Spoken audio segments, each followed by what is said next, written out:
Bienvenue dans le 67e tutoriel de notre formation 100 jours DevOps. Dans ce tutoriel, on va parler de l'instrumentation. Déjà dans le tutoriel précédent, nous avons vu en profondeur comment faire les prom QL, ok, sur Prometheus, ok, des requêtes Prometheus pour pouvoir donc accéder à des informations, avoir de l'information sur tout ce qui se passe dans notre cluster, regroupé, sommé, etc. Donc, nous sommes entrés en profondeur du PromQL, ok, du Prometheus Query Language. Dans ce tutoriel, il sera question pour nous en tant que DevOps Engineer, d'apprendre à mettre sur pied des alertes et aussi à apprendre à mettre sur pied de l'instrumentation. Comme jusqu'ici, nous avons vu comment installer Prometheus, l'utiliser, on a parlé des métriques. On a vu des métriques qui existaient, ok, avec Prometheus. C'est-à-dire, quand tu installes Prometheus, tu as directement des métriques qui viennent avec Prometheus. Maintenant, quand tu as ton application, est-ce que Prometheus peut créer ou bien a par défaut les métriques que tu voudrais tracer ou bien avoir dans tes différentes applications? La réponse c'est non. Pour cela, il va falloir que tu puisses créer tes propres métriques, ce qu'on va appeler les métriques personnalisées et plus techniquement, on va parler de l'instrumentation. Donc, quand on parle de l'instrumentation, c'est comme installer des capteurs, ok, des capteurs dans une maison pour savoir ce qui s'y passe. Donc, dans ton code, si tu veux faire de l'instrumentation, alors dans ton code, il va falloir que tu installes des capteurs qui te permettent de savoir exactement ce qui se passe dans ton application. Par exemple, un détecteur de fumée te dit s'il y a un feu. Un capteur d'eau mesure combien tu en utilises. En informatique, on ajoute des outils ou du code dans une application, comme un site web ou un jeu, pour suivre ce qu'elle fait. D'accord? Maintenant, quand cela est fait, disons que tu as intégré tous ces capteurs dans ton application. Maintenant, comment est-ce que tu implémentes l'alerte? Je vais vous montrer par exemple ma boîte mail ici. En tant que DevOps Engineer, il y a des choses qu'on n'aime pas. Par exemple, regardez ce mail. Quand je me lève, je vois un mail comme ceci. Ok, regardez. Un mail en rouge qui me dit deux alertes for alert name. D'accord? Ça me dit que alert name, queue port, crash looping. Qu'est-ce que ça veut ça, ici ça me dit? Ça me dit que en fait, il y a un port qui a crashé et qui crache en boucle en fait. Ok, donc quand ça crache après un certain temps, ça recrache encore. Donc c'est pas par exemple comme les faux positifs. Donc parce que ça peut cracher et après ça s'arrête. Si directement tu envoies un mail, alors si directement tu avais configuré quand ça crache une fois un mail pas directement, alors à ce moment, le DevOps peut arriver là-bas, il se rend compte que c'est un faux positif. D'accord? Que c'est un faux positif. Pour donc éviter d'avoir les faux positifs, il faut vraiment te rassurer que ça a craché. Après peut-être 5 minutes, ça a encore retraché. Puis tu envoies donc un mail. Là, ça c'est le Q-port crash looping, donc un crash en boucle. Donc directement, je reçois un mail comme ceci qui me dit, ça me donne l'instance, ça me dit le job, ok, le namespace, dans quel namespace, ça me donne toutes les informations dessus. D'accord? Ça me dit que c'est l'application Flask, ok, qui a crashé. Ok, is waiting state reason crash loop, donc ça crash. Label, j'ai toutes les informations dessus et je peux aller résoudre cela. Donc, on va aussi voir comment implémenter ces alertes. Parce que ça, c'est une alerte. Ça, c'est une alerte que j'ai implémentée dans le projet à partir d'un alert manager. Donc, je vais vous montrer comment le faire dans Prometheus. D'accord? Voilà. Et on va aussi aller dans notre application Flask. On va donc créer, implémenter de l'instrumentation dans notre application et vous allez voir. Donc, par exemple, là, j'ai par exemple voilà un mail pour qui me dit que il y a eu un problème, mais ce problème a été résolu. Ok, il s'agissait de quoi? Cube Deployment Replica Mismatch. Voilà. Donc, apparemment, le déploiement, d'accord, dans le déploiement, on avait peut-être mis Replica 2, je sais pas, et il y a juste peut-être un pop qui était up. alors là, il y a un problème, n'est-ce pas? C'est pour ça que ça m'a envoyé directement, ça m'envoie un message, un mail directement que ça a été résolu. D'accord? Voilà. Donc là, on va voir encore un autre mail que j'ai reçu ici. Alert, fail to send alert. Donc ici, ça m'envoie un mail disant que ça, c'est peut-être un truc de test que j'ai fait. Donc pour tester si les alertes partent réellement. Donc apparemment, il y a eu un envoi qui a échoué. Et directement, il y a ce mail qui m'a été envoyé automatiquement. Donc ça, c'est les trucs que les DevOps reçoivent tous les jours. D'accord? On va voir par exemple le Q-Pop Crash Looping. Voilà, directement, quand on a résolu, j'ai reçu un mail que ça a été résolu. Vous voyez un peu? Donc par exemple, le Cube Crash, ok, le pop qui était en train de crasher tout à l'heure, comme je vous ai montré le mail, dès que, parce que c'est ça ici, vous voyez, c'était ici là, voilà, dès que cela a été résolu, d'accord, directement j'ai un mail qui m'est envoyé pour me rassurer que voilà, le problème que nous avons mentionné tout à l'heure a été résolu. Et c'est exactement ce que j'ai fait. Quand j'ai reçu ce mail, je suis allé résoudre ce problème et directement j'ai reçu ce mail qui me dit que le problème a été résolu. Vous voyez un peu. Donc ça, ce sont les alertes. Et c'est ce que je vais vous montrer dans ce tutoriel. Donc ça, c'est un tutoriel qui sera très riche. Donc vous devez être très concentré pour pouvoir comprendre ça. Parce qu'en tant que DevOps Engineer, ou bien en tant que SIA, ok, ça ce sont des choses que tu vas généralement implémenter, ok, dans une entreprise en tant que chef de ces équipes là, ou bien en tant que DevOps Engineer. Voilà. Maintenant, on va aller pas à pas et on va essayer de mieux comprendre la chose. Déjà, on a compris c'est quoi l'instrumentation. D'accord? Maintenant, le rôle. Ces capteurs collectent trois types d'informations: numériques, journaux et les traces. Jusqu'ici, vous comprenez, nous avons travaillé énormément sur ces choses. Les métriques, des nombres, comme des nombres de personnes qui visitent ton site. Des journaux, des messages qui racontent ce qui se passe. Exemple, quelqu'un a cliqué ici. Donc, c'est ce qu'on appelle des logs. Des traces, un suivi des actions, comme une carte qui te montre le chemin d'une requête dans ton application. Dans les traces, ok, on a eu un problème sur le site. Comment est-ce que ce problème en fait, les traces nous permettent de savoir comment est-ce que ce problème est arrivé jusque-là. C'est-à-dire, l'utilisateur a cliqué, mais il a cliqué. Ensuite, qu'est-ce qui s'est passé jusqu'à ce qu'on a reçu cette erreur? Donc, les traces nous permettent de savoir cela. Maintenant, le but ici de tout ceci, c'est de savoir si ton application fonctionne bien ou s'il y a un problème à réparer. Pourquoi on le fait? Sans capteur, c'est comme conduire une voiture sans tableau de bord. Tu ne sais pas si tu vas trop vite ou si le moteur chauffe. L'instrumentation te donne des yeux magiques pour voir à l'intérieur de ton programme.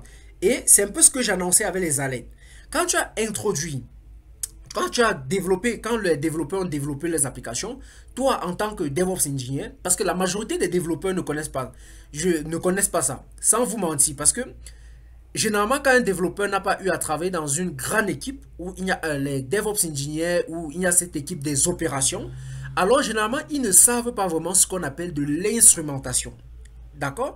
Donc, maintenant, quand ils sont là, ils développent l'application, toi en tant que DevOps Engineer, parce que ce n'est pas vraiment ton rôle d'entrer dans l'application pour créer, pour mettre des instruments. D'accord? C'est les développeurs qui doivent faire ça. Mais généralement, ils ne connaissent pas vraiment comment le faire.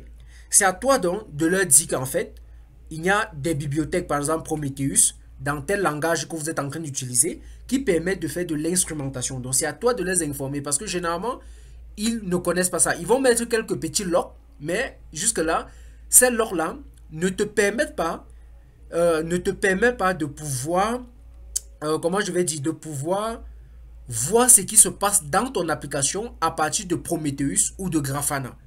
Par contre, en mettant l'instrumentation, il y a des règles claires qu'on va voir par la suite qui te permettent que tout ce qu'ils ont mis, ok, toi de ton côté, tu verras cela dans tes dashboards. Ok, voilà. Donc, et quand ils ont mis cela, tu vas donc après créer des alertes qui te permet de savoir exactement ce qui se passe dans ton système. S'il n'y a pas des alertes, c'est vraiment quand des seuils sont dépassés. Par exemple, tu vas dire, si une application crache en boucle, alors envoie-moi un message. D'accord? Envoie-moi un mail. Et c'est ce qu'on va voir. À retenir ici, c'est les trois types les trois types de données, les métriques, les logs et les traces. Exemple, si ton jeu ralentit, l'instrumentation te dira si c'est à cause d'un bug ou d'un ordinateur surchargé. Pourquoi on instrumente? Ce qu'on fait, on utilise l'instrumentation pour comprendre et protéger nos applications. Comme si on mettait des alarmes dans une maison. Rôle, l'instrumentation te donne 3 super pouvoirs. Voir ce qui se passe. Ça c'est un. Comme une caméra qui surveille ton application pour vérifier qu'elle fonctionne. 2. Mesurer des choses. Compter des trucs comme des nombres de clics, la mémoire utilisée dans ton programme. Réparer vite. Trouver pourquoi quelque chose ne marche pas et le corriger. D'accord? Le but ici, c'est de garder ton application rapide, fiable et agréable pour tout le monde.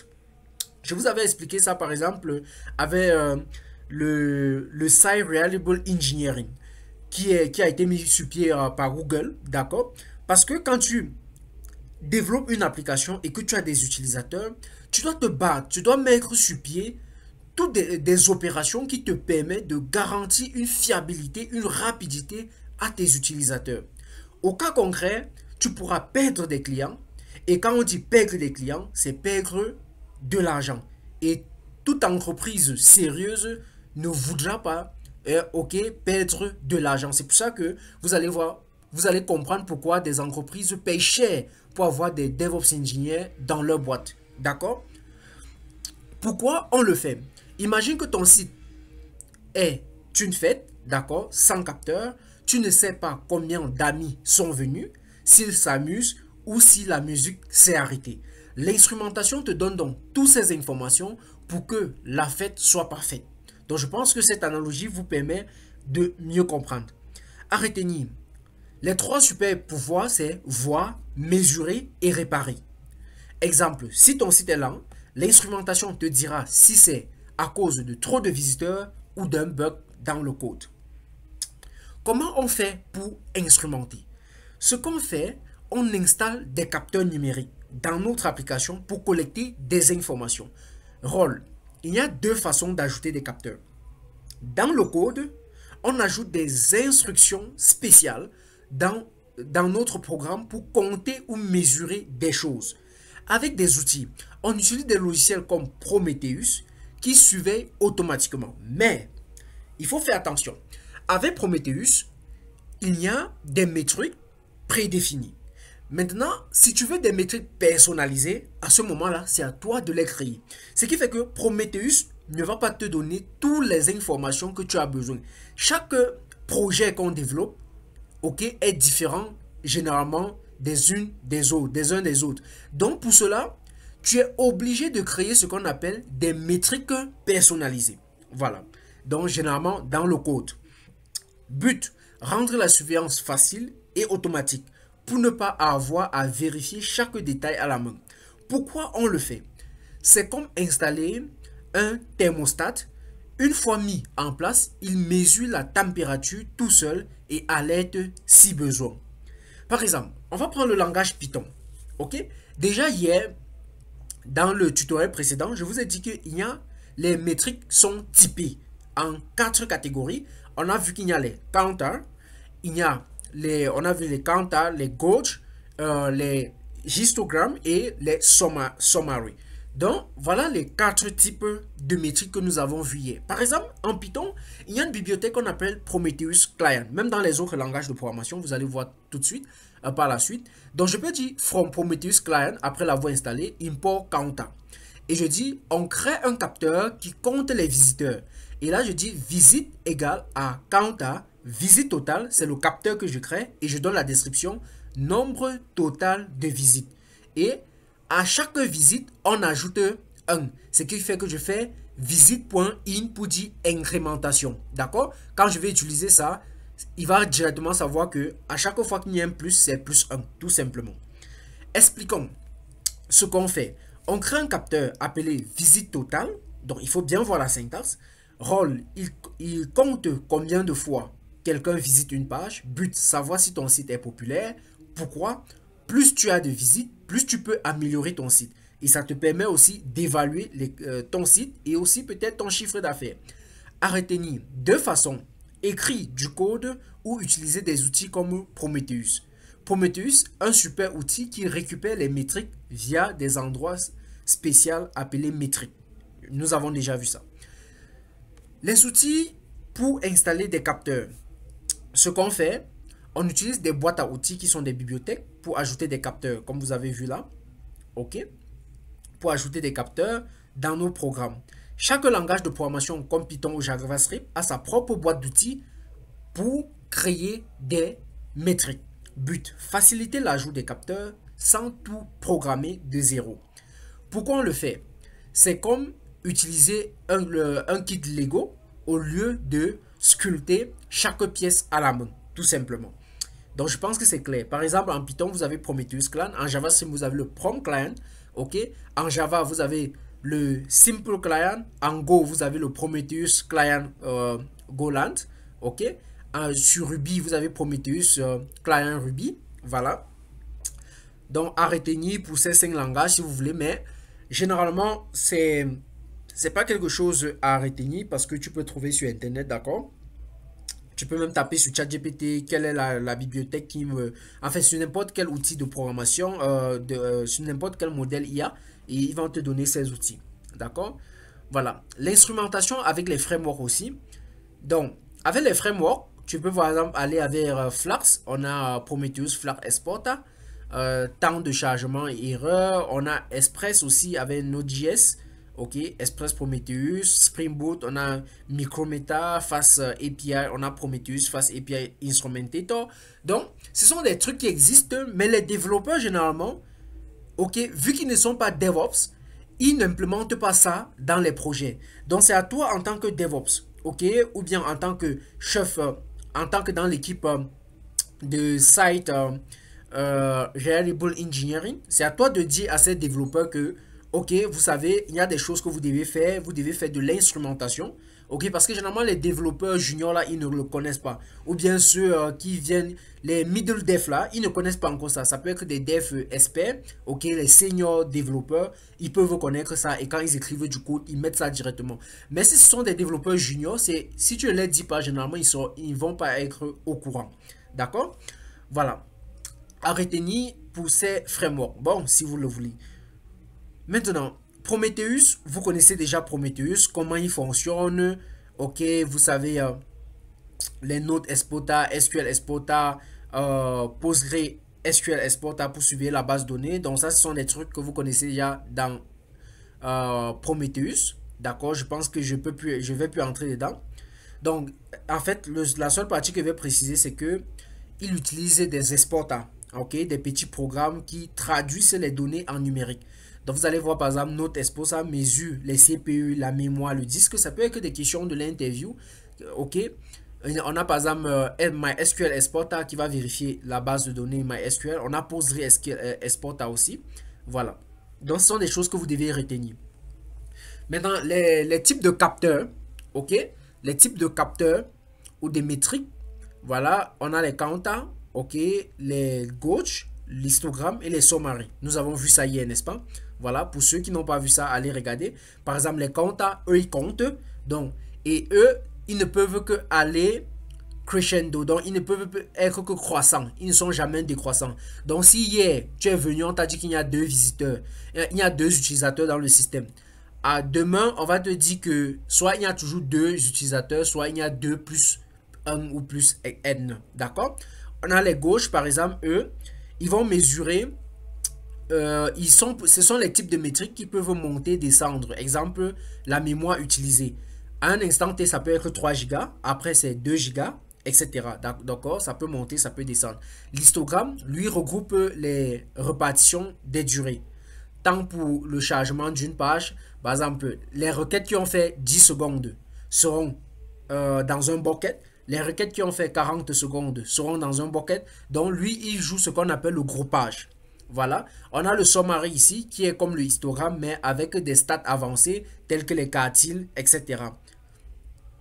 Voilà, donc l'objectif ici, l'objectif ici d'un projet d'instrumentation, c'est en fait de mettre en place dans votre application des outils comme Prometheus, ok, et au-delà de créer, ok, d'autres métriques personnalisées. Donc en gros, c'est ça l'objectif. Et je vous ai dit que il y a quatre, en fait, il y a quatre trucs pour résumer comme objectif ici. Il vous faut des capteurs, d'accord, pour, vous connaissez déjà des capteurs personnalisés, ajouter des capteurs pour des choses précises comme le nombre de clics. Donc, Prometheus ne vous donne pas ça, donc c'est à vous de les écrire. 2. Alerte d'email. Recevoir un mail si quelque chose va mal. D'accord? Si quelque chose dépasse par exemple un seuil.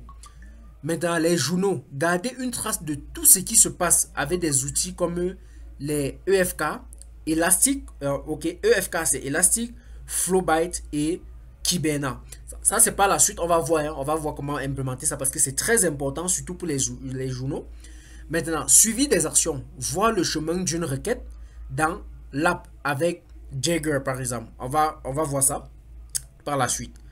Donc, pour les journaux, pour garder les traces, ok, de tout ce qui se passe, avoir les outils qu'on peut utiliser, voir le chemin d'une requête dans une application, voilà ce qu'on peut utiliser. Ça, ce sont des outils que vous devez connaître, d'accord? Et vous devez savoir que ceci, c'est pour les logs, lui, c'est pour le suivi. On se comprend, n'est-ce pas? Ok. Maintenant, vous devez retenir ça. Comment on s'organise? Ok, l'architecture. Donc, je vais directement descendre à l'architecture ici. Vous devez voir. Ici, par exemple, on a la lettre. On a Prometheus. Ok, on a les notes ici. Vous voyez les notes. Chaque note a Prometheus. Ok, on a les exporters, je vous l'ai dit. Les exporters. On peut avoir une note exporter, etc. Voilà. On a les exporters ici. On a Fluentbyte ici aussi. On a Jagger aussi, l'agent, comme je vous ai dit, lui il est là pour le suivi. Donc dans chaque note, normalement, vous devez avoir ces trois-ci.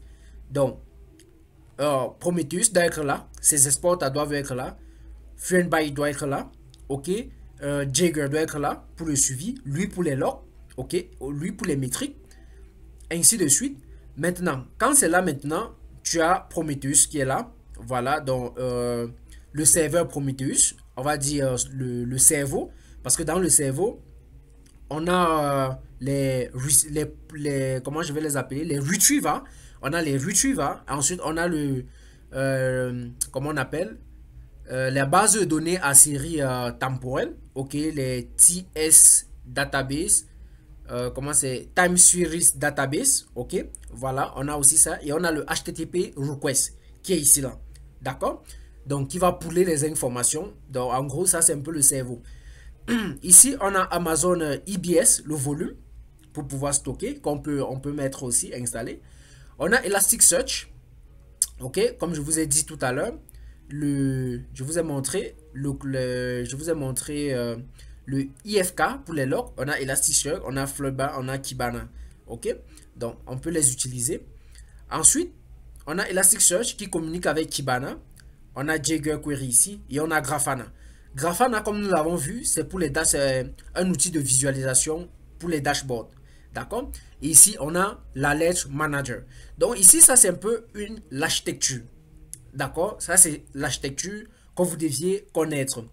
Pour ces deux-ci-là, Elasticsearch, pour ces trois, Elasticsearch, Jagger Query et Kibana, c'est la suite de des prochains tutoriels.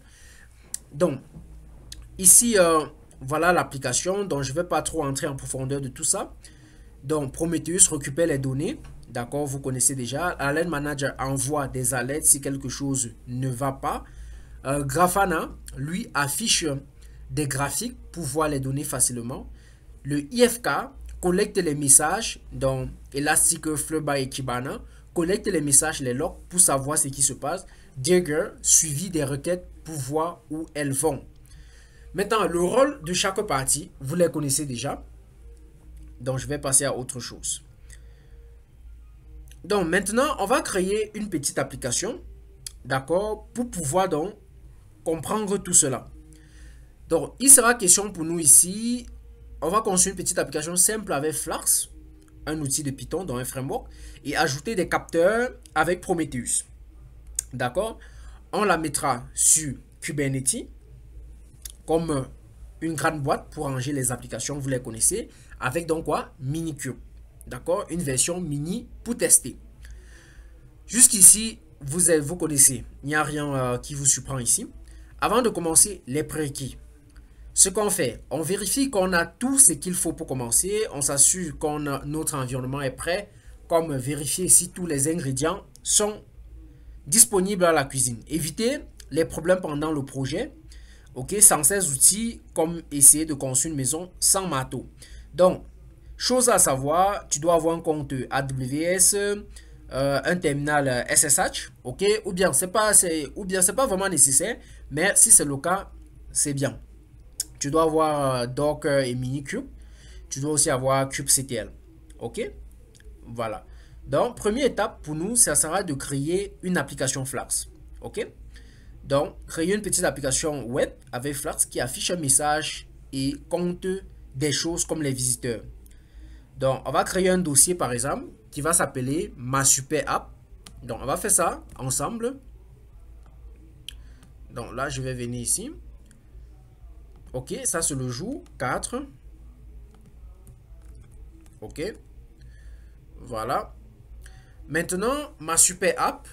À l'intérieur, on va créer un fichier qui va s'appeler app.py. Et allez, c'est dans ce app.py qu'on va mettre notre... Pardon, voilà notre petite application. Ici, je dis from Flask, import Flask. Donc, pour ceux qui veulent comprendre, mais si vous ne voulez pas comprendre, ça ne sert à rien. Vous pouvez passer. Mais from Prometheus, ici, import counter, gauge, histogram, and generate lattice. Import time, random OS. Ok, maintenant app égale à ça, je fais capteur pour compter les visites. Visite est égal à compteur. Je crée, ok, cette métrique.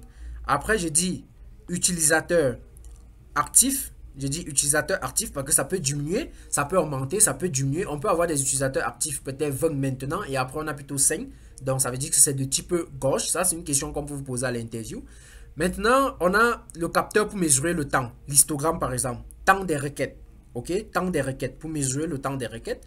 Voici la page d'accueil, voici la route. Maintenant, quand quelqu'un visite cette route, je fais visite.count.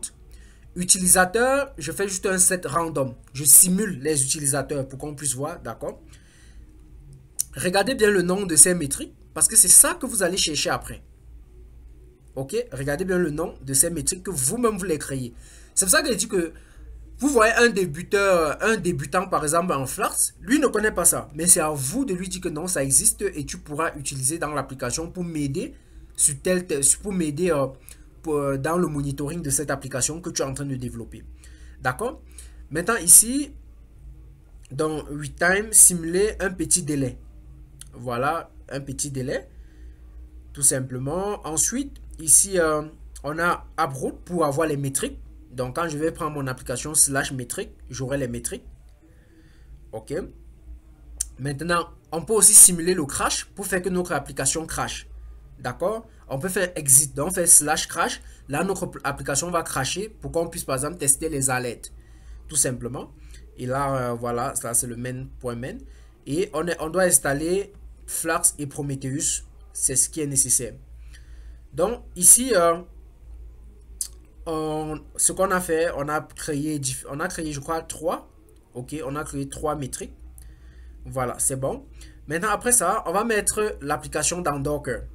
Donc, je peux déjà copier ceci pour qu'on aille un peu plus vite. Je vais copier ceci. On va venir là. Pardon. Ma super app. J'entre ici.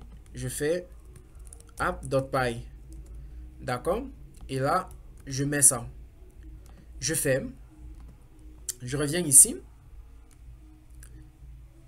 Maintenant, on va venir mettre l'application dans une boîte, dans Docker. On met notre application dans la boîte appelée Docker pour qu'elle soit facile à déplacer. Vous connaissez déjà, n'est-ce pas? Donc, on va créer un Dockerfile pour pouvoir mettre dans ceci. Donc là, on a l'image Python, on a le working directory, on copie tout, on met ici, on installe OK, Flask et Prometheus, et on ne veut pas le cache. On expose le port 5000 juste pour le design, et on fait une commande Python, Python et app juste pour exécuter. Donc je vais copier ça. On va venir ici. Je vais créer un fichier que je vais appeler Dockerfile, tout simplement.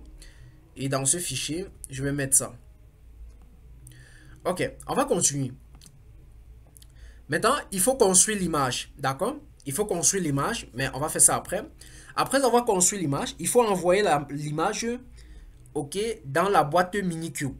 Donc, il faut envoyer cette image. Vous connaissez déjà fait ça. Ok. Donc, le but ici, préparer l'application pour Kubernetes, tout simplement. Maintenant, la deuxième étape, c'est le lancement de l'application sur Kubernetes. On met notre application dans Kubernetes, qui est comme un grand garage pour gérer le plein des boîtes Docker. Pour gérer plein de boîtes Docker.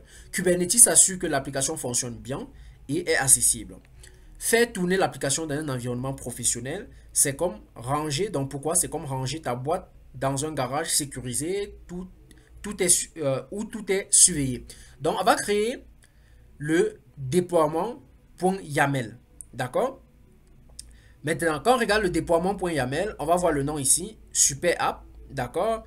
App, super app, et l'image, c'est sur app 2.v1. Ça, c'est une image que j'ai conçue en local. Donc, je fais image pool policy, je dis never. Donc, pour ne pas aller chercher sur le Docker Registrar, d'accord? Pour cela, je vais donc prendre ça et je vais créer le déploiement YAML. Nous sommes d'accord. Donc, je viens là, je viens ici. Ok. Donc, je ne vais pas mettre ça dans... Oui, je peux mettre dans la super app. Ou bien je peux mettre ici à l'extérieur. Voilà. Donc là, rester seulement app. Et là, je dis déploiement.yaml comme ceci. Et je mets ça. Après avoir fait le déploiement, après avoir écrit le code du déploiement, donc vous voyez le réplique ici 1. Donc voilà, donc il va avoir juste un pop. Maintenant, je vais venir créer le service. D'accord? On va créer le service. Donc je copie ça. Je crée le service. Bon, ça sont les choses que vous connaissez déjà. Donc plus besoin d'expliquer. YAML. J'ai failli dire Python. Ok. Ok. Après avoir créé le service, on va le déployer. Donc, on va apply avec Q. Maintenant, explication. Pour ceux qui sont un peu perdus, si vous n'avez pas suivi les autres tutoriels, mais que je vous conseille d'aller les suivre pour être vraiment en synchronisation. On dit que Kubernetes, on dit à Kubernetes de lancer notre application et de la rendre accessible. Le déploiement.yaml lance l'application. D'accord? Le service lui donne une adresse. Ok? Le service lui donne une adresse. Maintenant, le but c'est de permettre à Prometheus de trouver l'application pour que tout soit bien organisé dans notre garage. Donc, on a ces deux fichiers. Maintenant, connecter Prometheus. Ce qu'on fait, on dit à Prometheus de vérifier notre application pour récupérer les données des capteurs. Prometheus va chercher les métriques à l'adresse métrique toutes les 15 secondes. Collecter les données pour les analyser plus tard. Pourquoi? C'est comme installer un écran qui montre ce que font les capteurs. Prérequis. Avoir installé Kube Prometheus Start. Voir la documentation officielle si ce n'est pas le cas. Nous avons déjà fait ça, d'accord? Dans les tutoriels précédents. Maintenant, Super App Monitor. Ce qu'on veut faire ici, si vous vous rappelez dans l'architecture de Kubernetes, de Prometheus, je vous avais dit qu'il y a ce qu'on appelle le Service Discovery. Si on finit comme ça là, on déploie tout, qu'est-ce qui va dire à Kubernetes, ok, d'aller, ok, chercher les métriques dans le pod qu'on vient de créer. Ok, il faut qu'il y ait un service qui fait ça. D'accord? Donc pour cela, on va créer Super App Monitor. Donc là, je vais venir. Je vais mettre ça ici, comme ceci. Là, je copie ça. Comme ça. Et je mets ici. Je vais vous expliquer. Je reviens parce que je vais vous expliquer un peu rapidement son code. Ok. Donc ici, on a le monitoring. Et là, on a service monitor, le type. Maintenant, on a le nom du service, release sur Prometheus. Et on a les sélecteurs, l'application c'est Super App. Maintenant, les ports, le port qu'on veut nommer, c'est métrique. Pourquoi? Parce que si vous montez sur service, vous allez voir qu'on a nommé le port métrique. D'accord? Donc, c'est le même nom. Voilà. Maintenant, après, on va faire un apply de ça. On va continuer. Maintenant, après cela, il faut configurer l'alert avec le Alert Manager. Ce qu'on fait, on configure le Alert Manager pour qu'il envoie un mail si l'application a un problème, comme un crash. On utilise une commande spéciale pour créer un secret sécurisé contenant la configuration d'Alert Manager. Le rôle. L'Alert Manager agit comme une alerte qui envoie un message par mail quand quelque chose ne va pas. Le secret protège des informations sensibles comme la configuration d'envoi d'email. Le but est d'être averti rapidement si l'application plante tout en gardant des informations secrètes en sécurité. Pourquoi? C'est comme installer une alarme dans ta maison qui envoie un SMS si une fenêtre se casse, mais en gardant le code de l'alarme dans un coffre-fort. Parce que si quelqu'un a accès à ce code, il peut détourner. Ok. Donc, première des choses, c'est de créer une règle d'alerte. La règle d'alerte. Parce que quand on parle d'alerte, il faut créer cette règle-là. Ça m'alerte à quel moment? Donc, c'est ça qu'on doit créer. On écrit une règle pour dire à Prometheus de suivre si l'application plante trop souvent. C'est ce que nous, on veut dire. Le rôle. Cette règle vérifie si l'application redémarre plus de 2 fois en 5 minutes. Si l'application redémarre plus de 2 fois en 5 minutes, alors envoie-nous un mail. Donc ça, c'est l'alerte que nous, on veut créer. L'alerte qu'on veut créer, c'est de regarder si une application redémarre plus de 2 fois en 5 minutes. Déclenche une alerte si quelque chose va mal. Pourquoi? C'est comme mettre un détecteur qui sonne si ta maison a un problème plusieurs fois de suite. Pourquoi on dit plusieurs fois de suite? Ça peut, disons que l'application redémarre une fois. Juste peut-être qu'il y a eu un faux souci, ça redémarre. Directement, si tu reçois un mail et que tu viens et que l'application est up, là, ça va t'énerver, n'est-ce pas? C'est pour ça qu'on dit 2 fois en 5 minutes. Pour éviter ce qu'on va appeler les faux positifs. Ok, vous connaissez la matrix, n'est-ce pas? Les faux positifs existent. Donc, c'est pour éviter ça, en fait, au maximum. Ok. Par exemple, là, vous allez voir ici, on dit, par exemple, ici, je dis monitoring core, Prometheus, rules, ok, alert crash, ok, ça c'est le nom, monitoring queue, Prometheus, crash. Maintenant, voici l'expression qui nous intéresse. Et vous allez remarquer que les expressions qu'on utilise, c'est les expressions du PromQL. C'est pour ça que je disais que c'est important pour vous de comprendre le PromQL parce que vous allez utiliser ça dans les alertes. D'accord? Sur Prometheus. Donc là, je fais un increase qprom container state to restart total sur 5 minutes si c'est supérieur à 2. D'accord? Si c'est supérieur à 2, alors on va donc avoir une alerte. En fait, on va déclencher l'alerte, tout simplement. Donc, label, CV, critical, annotation, problème dans l'application, description, l'app a planté plus de 2 fois en 5 minutes. Et là, on va créer ça. Donc là, ce que je vais faire, je copie ça. Je crée ici. Voilà, je tape entrée. Je copie le code. Et on peut mettre plusieurs conditions. Donc là, je mets. OK. Voilà, je rentre ici. OK. Maintenant, explication. On a créé une règle qui suivait les redémarrages de l'application. La règle dit à Prometheus, si l'application plante plus de 2 fois en 5 minutes, d'accord, alerte. Je ne sais pas si on a créé, parce que quelque chose me vient en tête là. Je ne sais pas si on a créé Super App. Attendez, je regarde. Oui, on a créé.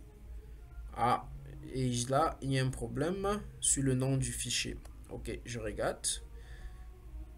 Désolé, j'ai un cerveau qui réfléchit à plusieurs choses au même moment.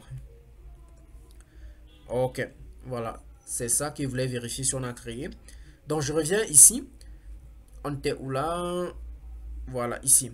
Donc, on a créé une règle qui suivait le redémarrage de l'application. La règle dit à Prometheus, si l'application plante plus de 2 fois en 5 minutes, alerte-moi.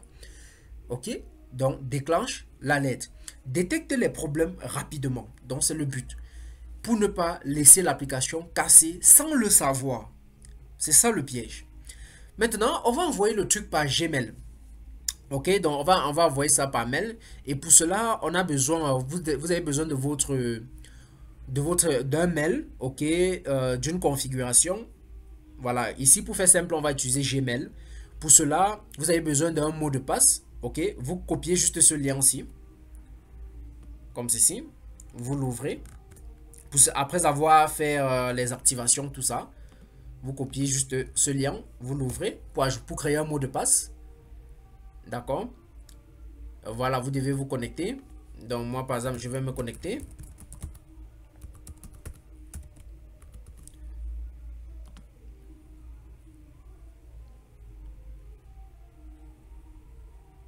Voilà.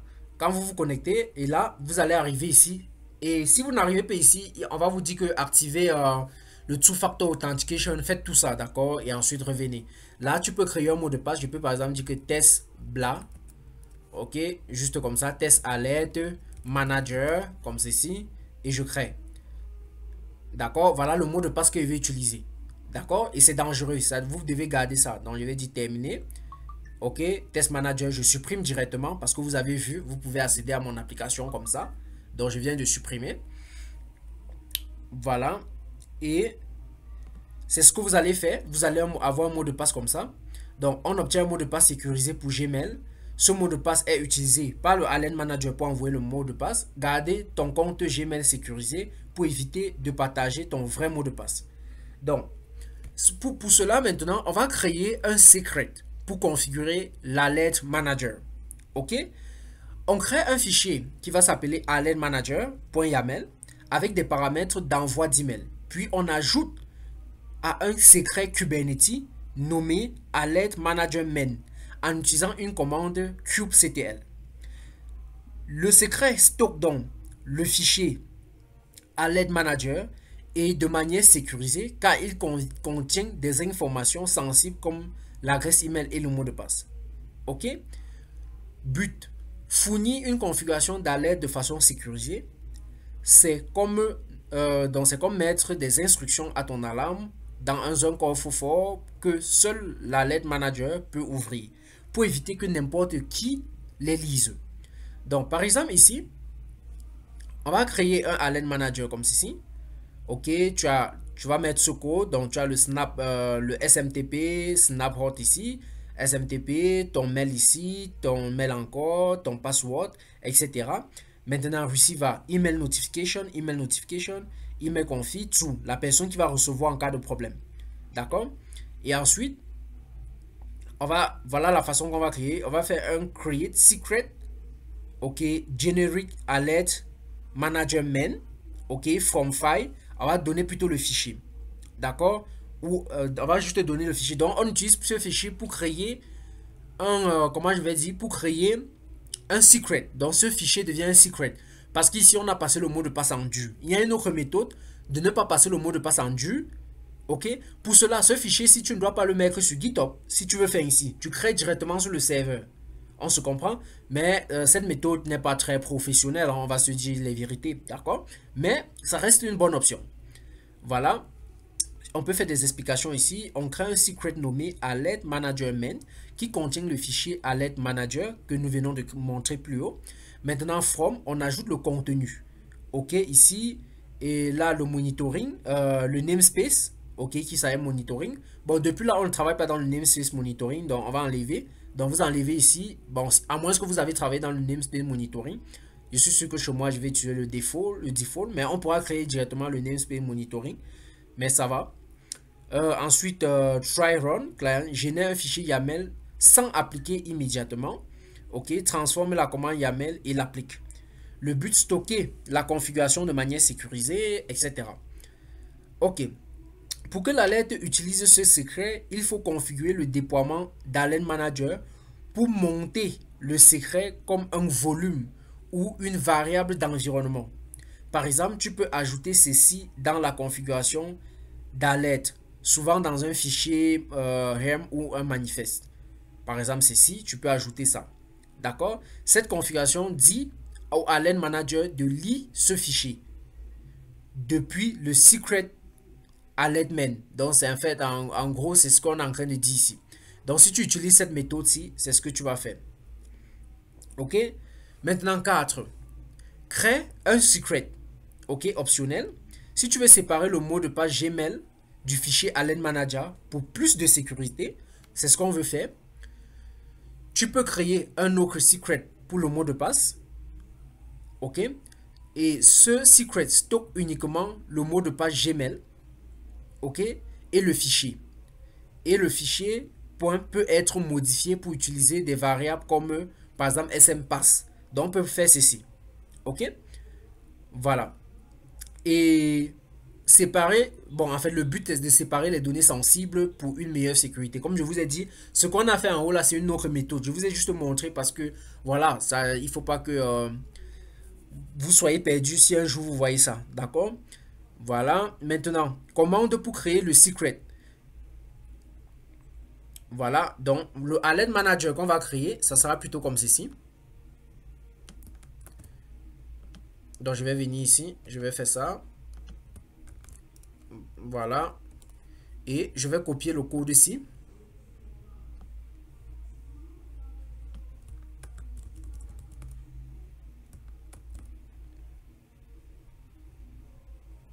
OK.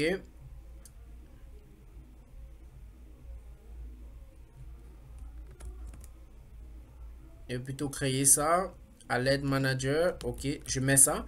Donc, cette fois-ci, par exemple, le mail ici. OK. Ton mail ici. Moi, je vais mettre mon mail. Ici, tu mets aussi ton mail. Je vais aussi mettre mon mail. La personne qui va recevoir, je vais mettre ici. D'accord? C'est exactement ça. Ensuite, après avoir fait ça, donc, on va créer donc un alert. Comme vous voyez ici, on va créer un alert manager Gmail secret. Et from littéral, donc on fait ça de façon littérale. On va passer le mot de passe ici. OK? De façon secrète. Voilà, donc on crée un secret séparé du mot de passe. Le secret stocke le mot de passe et manager utilise cette variable tout simplement. OK? Après avoir fait cela, on redémarre l'alert manager pour qu'il utilise la nouvelle configuration du secret. Donc ça c'est si vous avez utilisé la première configuration, après vous voulez utiliser la deuxième. OK? Voilà. Donc là c'est parfait, n'est-ce pas? Je vois plus trop quelque chose ici. OK, là c'est bon. Là c'est bon. OK, je vais rentrer ici.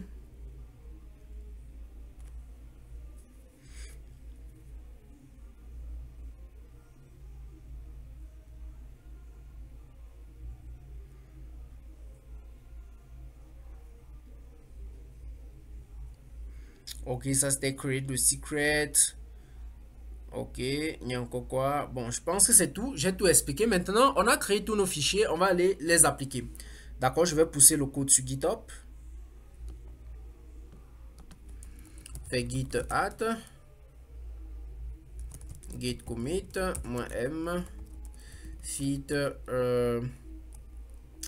On va dire quoi? Qu'est-ce qu'on a fait aujourd'hui? C'est, je vais dire, learn instrumentation.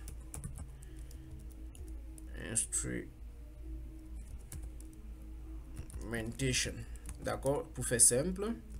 Et pardon, je fais git push. Oh, est-ce que ça m'a même poussé? Ah, il y a une petite erreur là. Et même le add que j'ai fait. Bon, attends voir.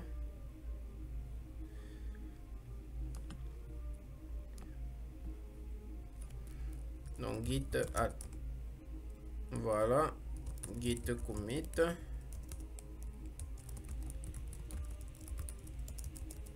Apprendre l'instrumentation. Ok.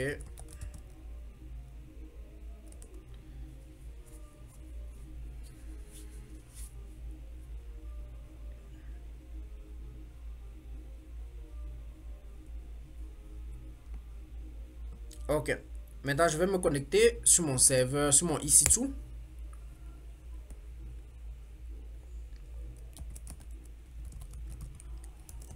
Ok. Formation DevOps. CD Kubernetes. Observabilité. Ok. D4. Ok. Ici, je vais faire git pull. Ça me dit quoi ici?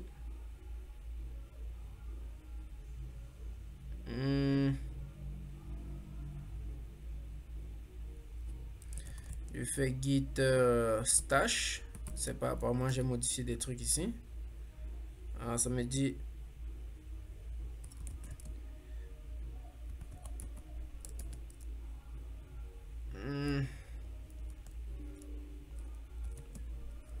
ok, je vais un peu entrer dans l'exemple là. Vim alert manager.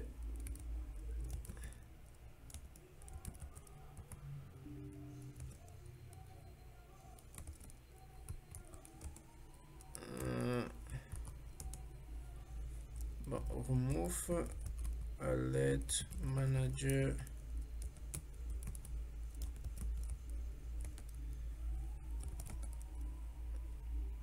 Ok.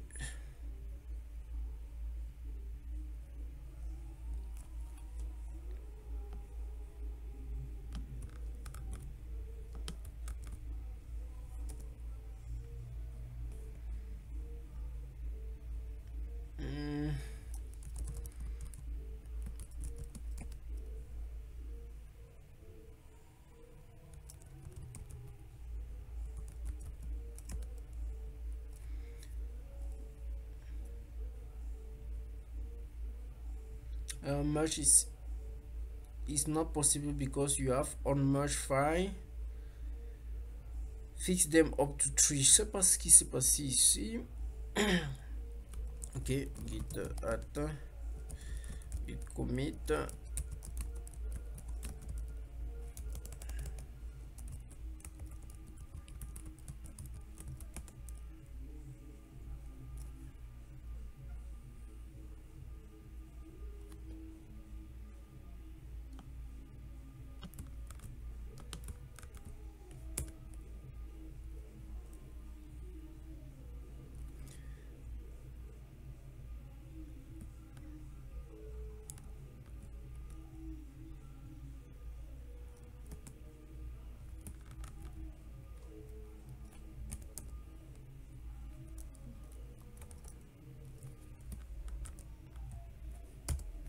Ok, Je sais pas trop ce qui se passe ici. Bon, pour faire simple, je vais pas perdre le temps dessus. Je vais essayer de...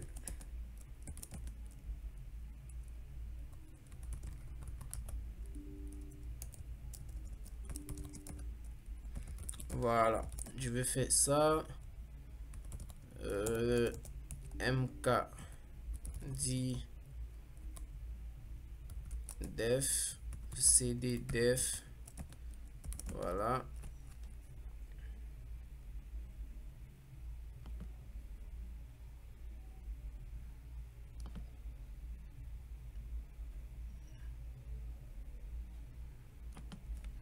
Ok, je vais aller sur Git. Je n'étais même pas obligé d'aller sur Git. Vous pouvez avoir ça dans mon terminal ici. En faisant git remote -v. Ok, je pourrais prendre le lien ici, tout simplement. Et je vais faire git clone.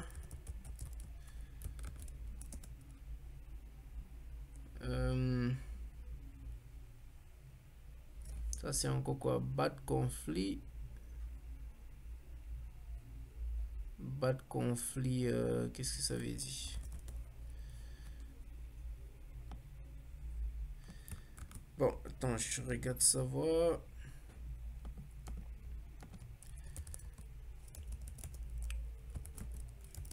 Chat GPT, je vais un peu lui donner ça rapidement.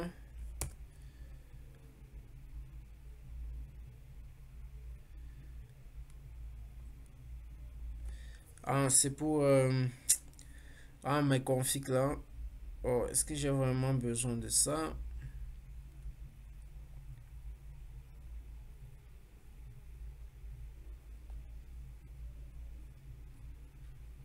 Est-ce que je peux pas m'en passer de ça?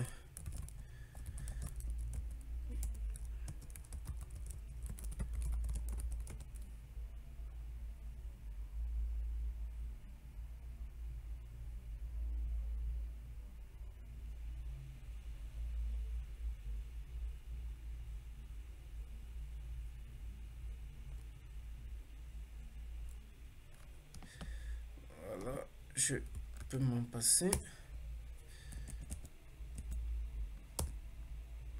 Voilà. Bon, là, je reclone. On va entrer dans formation. Voilà.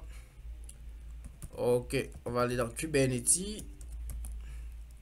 Observabilité.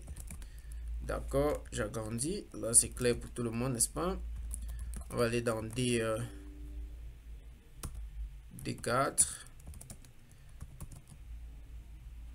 Dans D4. Voilà, nous sommes à l'intérieur. Donc, nous avons tout ici. Maintenant que nous avons tout ça, nous allons donc nous rassurer juste de suivre notre petit chemin-ci. Ok, donc là, je vais venir là par exemple.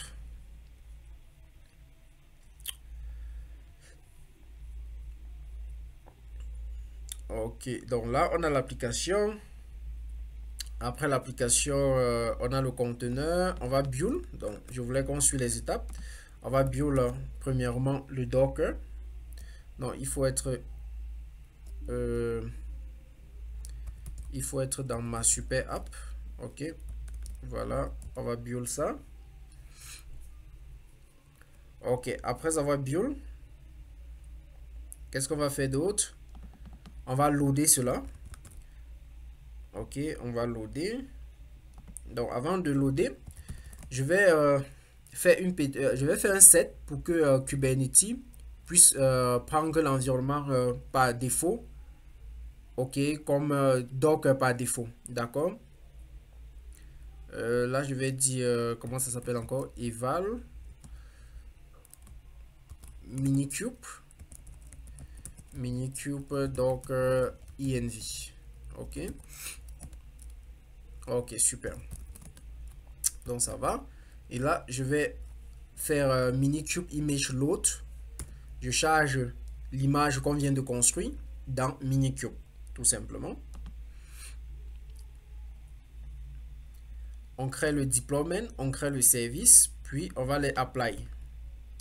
Je vais apply le deployment.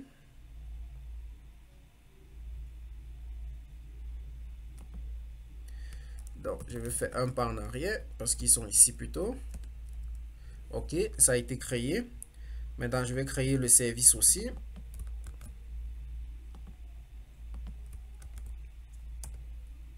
Ok, ça a été créé. Là, tu peux faire cube ctl get deploy. Ok, pour voir. Voilà, tu as un deploy ma super app qui tourne et l'application est lancée parce qu'on te dit available 1. Donc, tu peux get le port pour voir. Cube ctl get port comme ceci.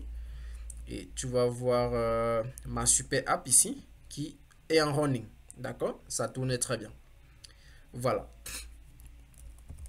Donc, ça fait 30 secondes. D'accord? Qu'on a lancé cela. Ok. On va continuer. On va continuer à suivre. Ensuite, ici, on va apply ok, le monitoring pour le service discovery. Donc là, je vais venir. Je vais apply celui-ci. Donc là, c'est créé. D'accord, on a notre super app monitoring. Le nom qu'on avait donné à ça, c'était quoi? Ok, service monitor. Voilà. Donc le service a été créé. Ok. Maintenant, on va continuer à suivre. On va descendre. Ok, configurer la LED manager. Donc, ici, on va faire un apply sur la LED qu'on a créée. Donc, ça, c'est d'abord la LED qu'on veut apply. Donc, ça, c'est la LED. La LED a été créée. Donc, comme vous voyez là, voilà la LED qu'on vient de apply aussi. On vient de créer la LED. Maintenant, après la LED, on va... ok, après la LED, il faut configurer, comme je vous ai montré, créer un mot de passe. Ensuite, faire manager, comme je vous ai dit tout à l'heure. Donc, le manager doit avoir ces informations, blablabla. Ok, bon, là, on va pas passer par ceci, n'est-ce pas? Je vais descendre. Voici où nous devons passer plutôt. Ok, donc là, je vais créer ça. Le secret.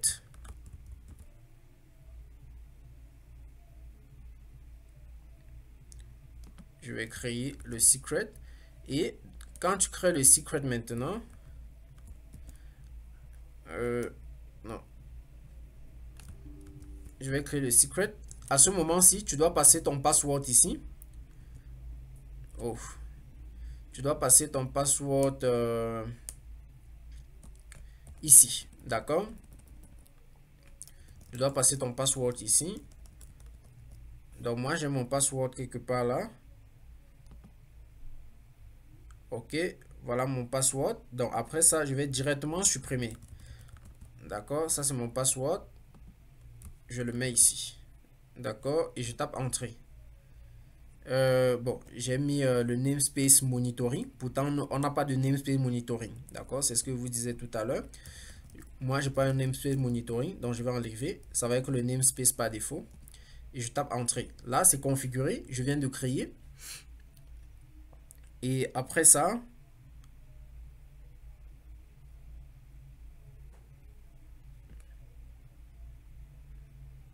après avoir fait cela, j'ai mon... Il y a quoi? On a notre alerte qu'on a fait. Ok, on a besoin de notre alert manager, de faire un apply sur notre alert manager ici. Donc, il est question pour nous d'appliquer le alert manager ici. Pour cela, on va aussi l'appliquer de façon secret toujours. D'accord? Parce il va contenir quand même mon adresse email. Et ce sont aussi des informations qu'on ne veut pas donner aux gens. D'accord? Pour cela, je vais venir ici. Je vais venir là. On était où? C'est ça ici. Donc, je vais copier ça. D'accord? Je vais prendre ça. Aller sur le serveur. Oh, ça s'est arrêté. D'accord? Donc, dev formation DevOps. Kubernetes, observabilité, D4. Ok. Voilà, donc je vais venir ici. Je vais appliquer ça. Et là, on n'est pas dans... Bon, avant d'appliquer, donc je vais faire VM. Donc ls d'abord. ls. Je fais VM alert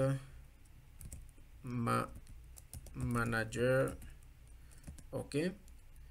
Ici. Voilà. Je vais mettre mon mot de passe, mon adresse email. Voilà, là je vais dire Donald. Voilà, Donald Tedom.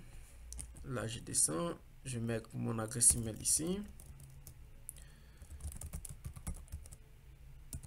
Voilà, mon mot de passe est là. Ici, la personne qui va recevoir, ça va être l'autre de mon adresse, oui, igen, AI, voilà, @gmail.com. Donc, voilà, après ça, je vais sortir, j'enregistre. Ok. Donc, là maintenant, je peux mettre ça.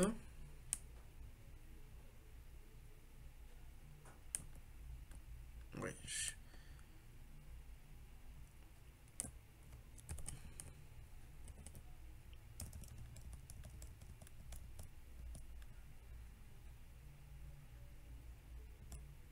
Ok, je peux taper entrée.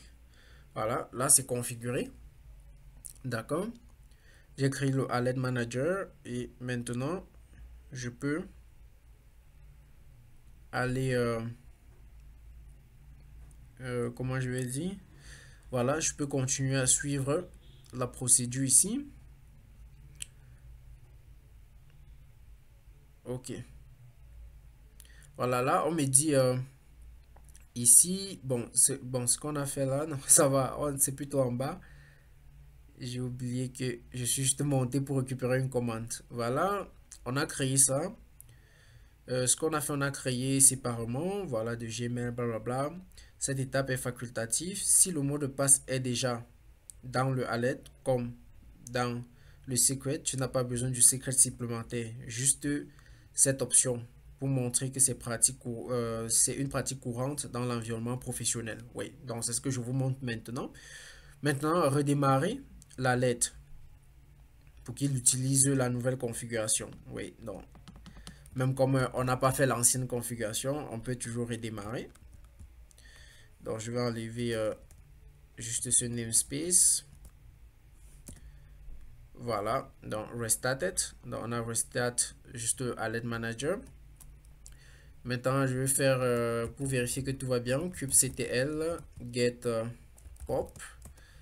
Me assurer que tout va bien. Voilà, on a le state. Voilà, ça a démarré. Ok, on a ma hype, tout va bien. Voilà, on a le alert manager qui est bien là. Maintenant ici, ok, je pense que c'est bon. Maintenant, on va essayer d'accéder à notre application, d'accord? Pour se rassurer qu'elle tourne réellement. Pour cela, je vais faire un forward ici.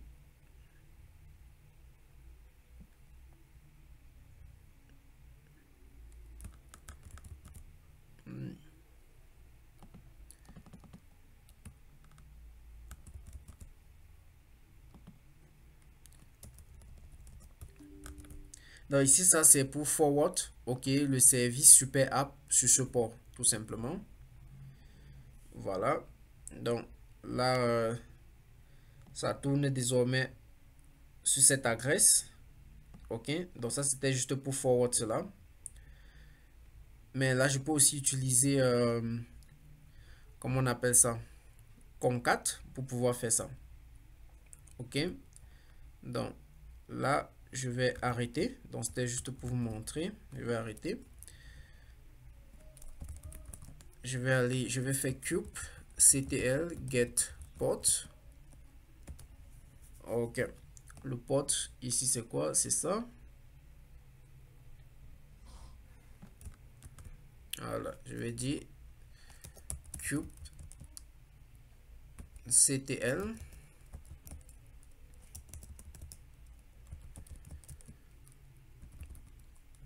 describe port.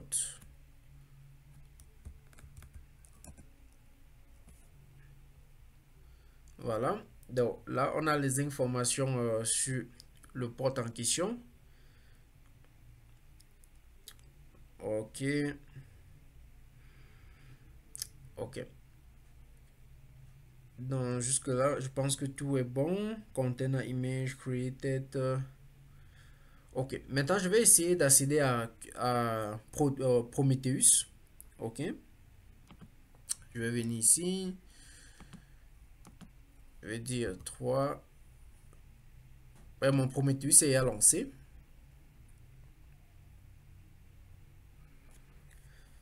Ok, je vais essayer de regarder les alertes parce que c'est ça. Je vais voir sur une alerte si c'est listé parmi les alertes, l'alerte qu'on a créée. Donc, alerte roule. Notre alerte c'était pour les ports crash, n'est-ce pas? Si le port crash. Si les ports crash, si une application crash, non, c'est pas ici. General rules, non. Cube server, c'est pas ici. Cube state matrix, non. Cube app, voilà.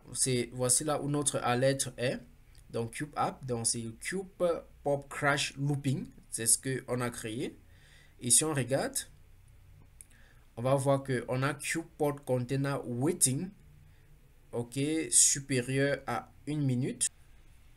Voilà, ici maintenant, je vais regarder les URL. Je vais regarder les URL de mes de Grafana. Ok, je vous avais montré comment on fait ça. Je vais regarder. Il est où même? Ok, README.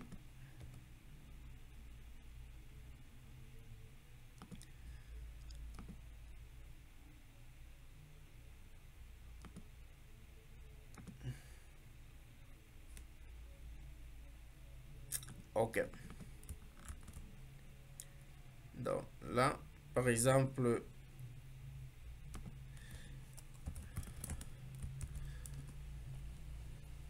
ça c'est pour Prometheus. Voilà, voilà les URL de Prometheus. Donc là, si je fais curl, je peux get dessus. Ok.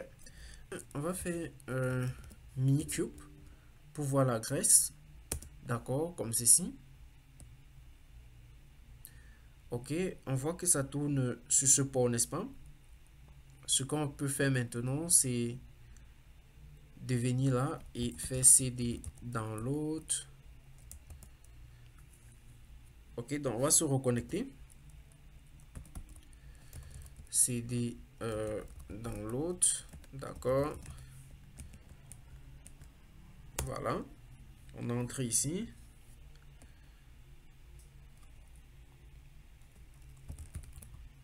Ok. Là, on peut faire ça. Je vais récupérer le port qu'on a ici. C'est ça. Ok. Je viens là. Je mets comme ceci. Donc, on va faire un forward. Ok.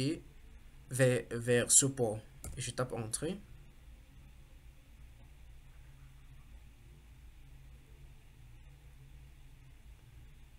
Ok. Maintenant que j'ai tapé, Voilà. Donc, là, j'ai pu forward, n'est-ce pas? On a ce message bienvenue dans ma super app. Donc, j'ai pu forward tout simplement. C'est très simple. Voilà.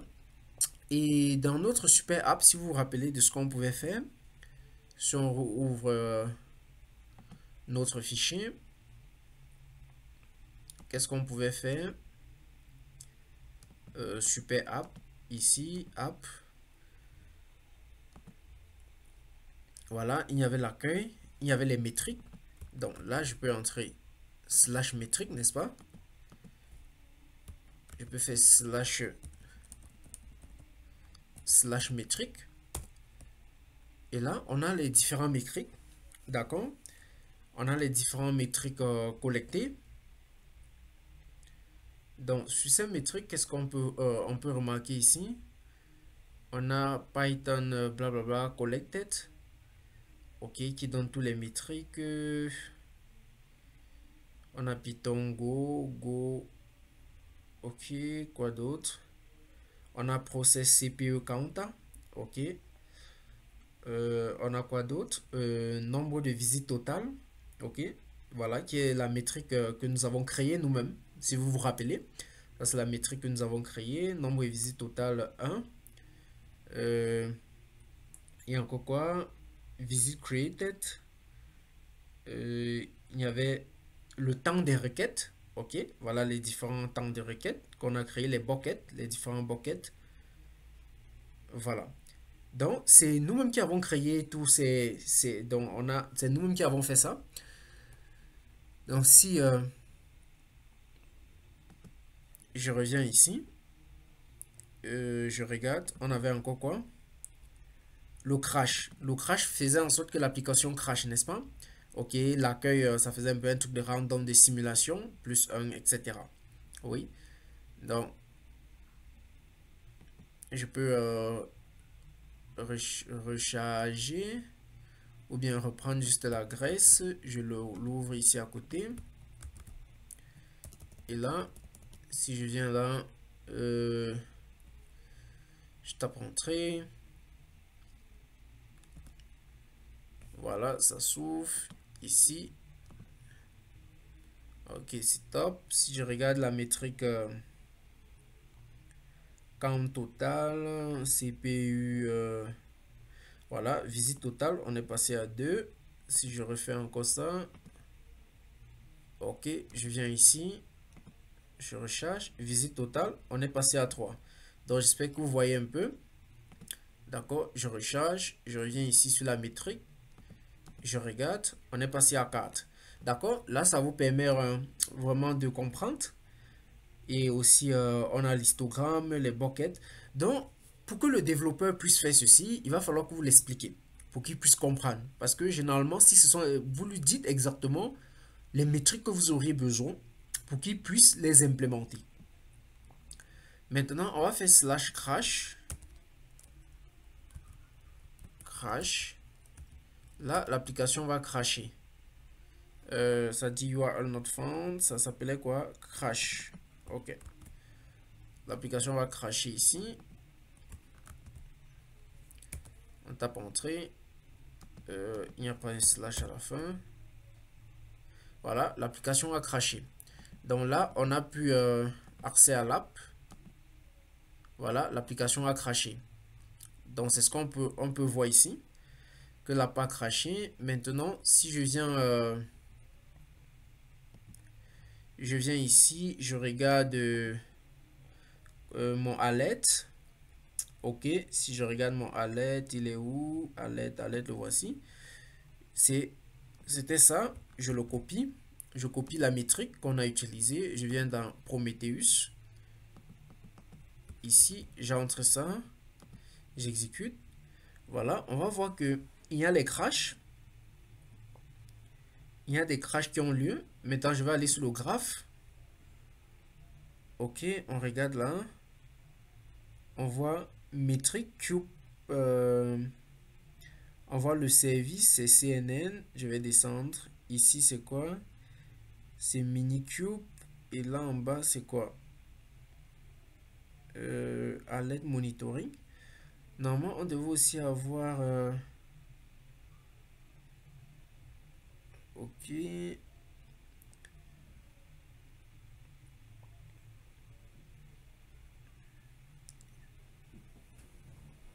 On devait aussi avoir la super app là. Je sais pas, il doit être là, mais on le voit pas comment. Ok, je vais dire... ah, ok, c'est 1 heure ici. Je vais dire... le dernier 1 heure de temps. Ok, ça c'est toujours le monitoring.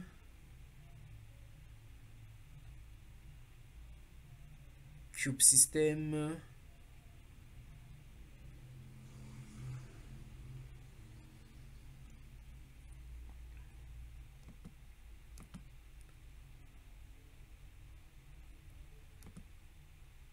Non, là, je vais me rassurer que ça vraiment crash. Je vais venir ici.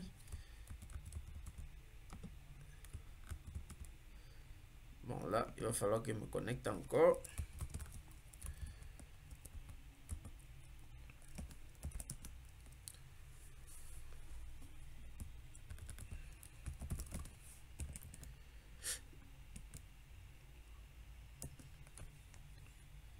Normalement, si ça crash, je devais recevoir des mails.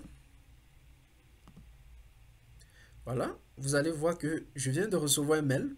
Regardez, nouveau. Je viens de recevoir un mail.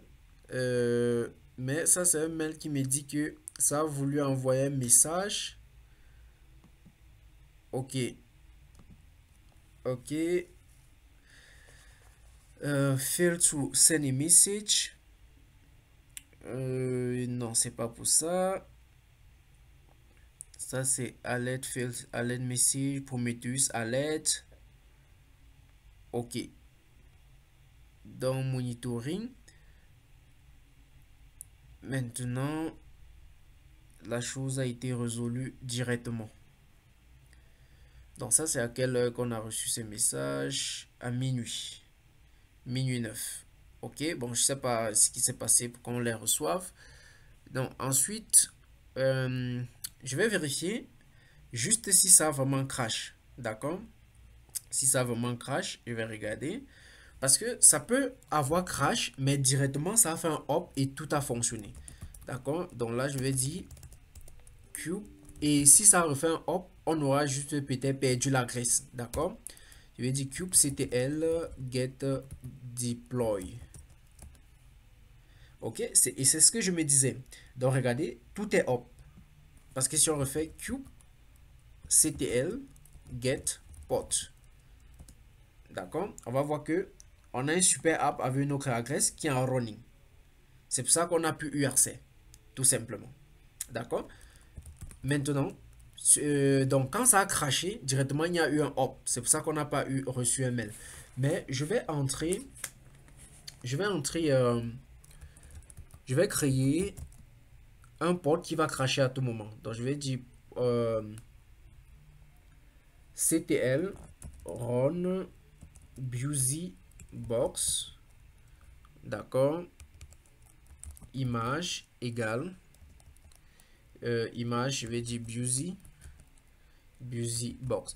Et donc, l'application a craché et c'est, vous comprenez, Kubernetes, n'est-ce pas? Ça a craché, mais directement, il y a eu un hop à cause du deployment.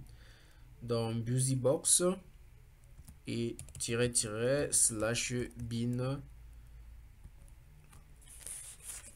Ok, slash bin sh moins c. Je vais dire exit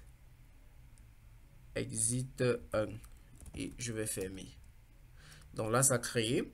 Maintenant, je vais faire kubectl get port comme ceci. On va voir que elle a craché. D'accord? Elle a craché, c'est ce que je viens de créer. Elle a craché. Donc maintenant, ça va cracher. On va attendre 5 minutes.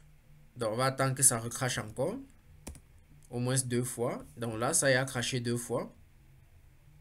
Ok. Donc là, ça a craché 2 fois. Erreur. Voilà. Là, ça a craché encore. Crash low up. Ça a craché. Et là, si je viens normalement ici, on doit recevoir un mail. Oui. Bon, attendons. Ok. Donc là, je vais revenir ici. Je vais relancer la requête.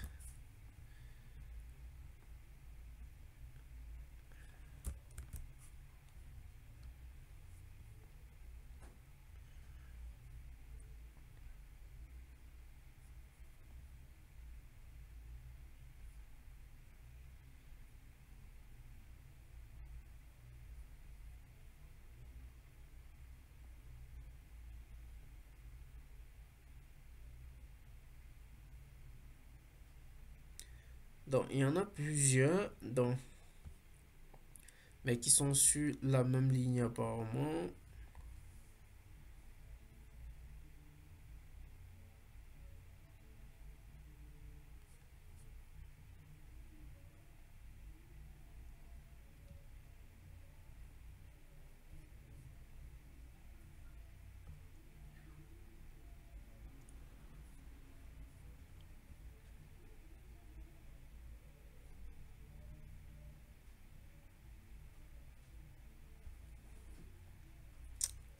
Ok.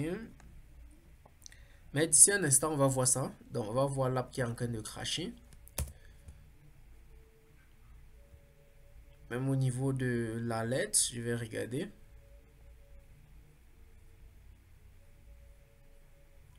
Donc, si on voit déjà un firing, on va comprendre que ça détecte. Donc là, on a un pending. Regardez, on a un pending. Voilà, on a déjà un pending qui est là, qui annonce qu'il y a quelque chose qui ne va pas. Donc, state pending. OK? Donc, on va attendre. Après, à firing, on va se rassurer qu'on a reçu un mail. Donc, attendons toujours. Oui. Donc, dans les 5 minutes qui vont suivre, on va recevoir un mail.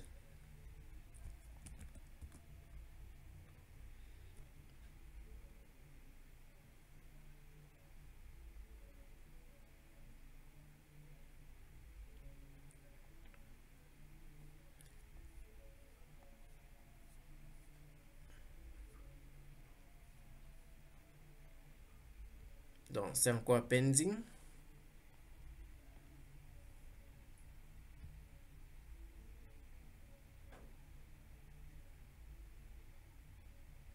Voilà, donc j'ai fait cette recherche et sur ce que ça a trouvé. Et là, on va voir que c'est Busy en fait.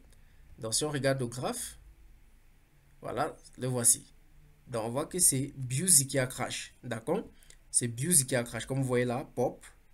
Regardez, pop, Busy Box que je viens de créer. D'accord? C'est lui qui a crash. Voilà, je pense que ça commence à être compréhensible pour vous. Voilà, et voilà la requête. Max overtime. Ok, cube métrique, namespace, crash off, supérieur à 1. Voilà, comme vous pouvez voir, finalement, on a reçu un mail. D'accord? On a reçu un mail et regardez, on a donc, ça nous dit quoi? Contain a BusyBox. D'accord? L'instance, ça nous dit le nom de l'instance et ça nous dit ce qui s'est passé. Ça fait un crash loop backup. Donc là, nous venons de recevoir un mail. D'accord? Et on a cube crashing, tout ça, tout ça. Donc ça nous dit ce qui s'est passé. Et là, maintenant, quand tu reçois ce mail, tu dois aller donc résoudre ce problème. OK? Maintenant, regardez, je vais aller sur le serveur. Je vais aller sur le serveur et je vais résoudre ce problème. Je vais venir ici. Bon, là.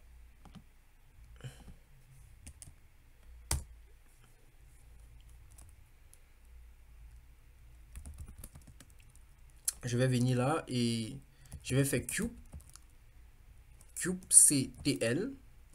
OK? Get ports. Comme ceci. Et je vais récupérer le nom. Je vais, comme je sais pourquoi ça crache, je vais juste dire kubectl kubectl delete port. Voilà. Et je viens de résoudre le problème. Parce que c'est un truc que j'ai créé moi-même pour que ça échoue. On est d'accord, n'est-ce pas? Donc là, je viens de résoudre ce problème. On n'a plus ce souci. Et si je reviens ici, normalement, je vais recevoir un autre mail pour me confirmer que ça a été résolu. Donc, on voyait firing. Donc, là, c'est une alerte. OK, one alert. Ça, c'est une alerte. Maintenant, après avoir résolu cela, si je viens sur Prometheus ici, on charge.